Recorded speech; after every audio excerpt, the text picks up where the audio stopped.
ఒక్కరోజు భటుల్ని పంపించు, నువ్వు మాత్రం భోజనానికి నా ఇంటికి రా, ప్రేమతో నేను వండి పెడతానంది యమున. మన్నించి యమధర్మరాజు కార్తీక మాసంలో శుక్లపక్షంలో విధియ తిథి నాడు యమున ఇంటికి భోజనానికి వెళ్ళాడు. ఏం చెయ్యాలి అన్నయ్య వస్తే? పరమ ప్రేమతో చిన్నప్పుడు అన్నయ్య ఏం తినేవాడో, ఏదంటే ఇష్టమో ఆ మాటలు చెప్తూ కబుర్లు చెప్తూ ఇంకొంచెం తిననయా ఇంకొంచెం తిననయా అంటూ అన్నయ్యకి ప్రేమగా వడ్డించింది. తిన్నాడు. ఏం కావాలమ్మా నీకు అని అడిగాడు. మరి దేవతా సంబంధం కదూ, వరం ఇవ్వాలి. ఆవిడ మనందరి కోసం ఓ వరం అడిగింది. అన్నయ్య, ఇది జ్ఞాపకం పెట్టుకుని ఈ తిథి నాడు ఏ అన్నయ్యని, ఏ తమ్ముణ్ణైనా సరే, ఏ అక్క అయినా, ఏ చెల్లైనా ఇంటికి పిలిచి అన్నం పెడితే ఆ అన్నం తిన్నందుకు ఆ అన్నకి కానీ తమ్ముడికి కానీ అపమృత్యు దోషం లేకుండా చెయ్యన్నయ్యా.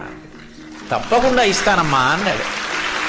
అంతేకాదమ్మా, నీలాంటి చెల్లెలు ఉన్నందుకు పొంగిపోతున్నాను. విశాల హృదయంతో అడిగావు. ఇలా పెట్టిన చెల్లికి మంగళసూత్రానికి ఇబ్బంది రాదమ్మా, సౌమాంగల్యంతో ఉంటుంది, వరం ఇస్తున్నాను అన్నాడు. యజ్ఞం చేయమన్నారా?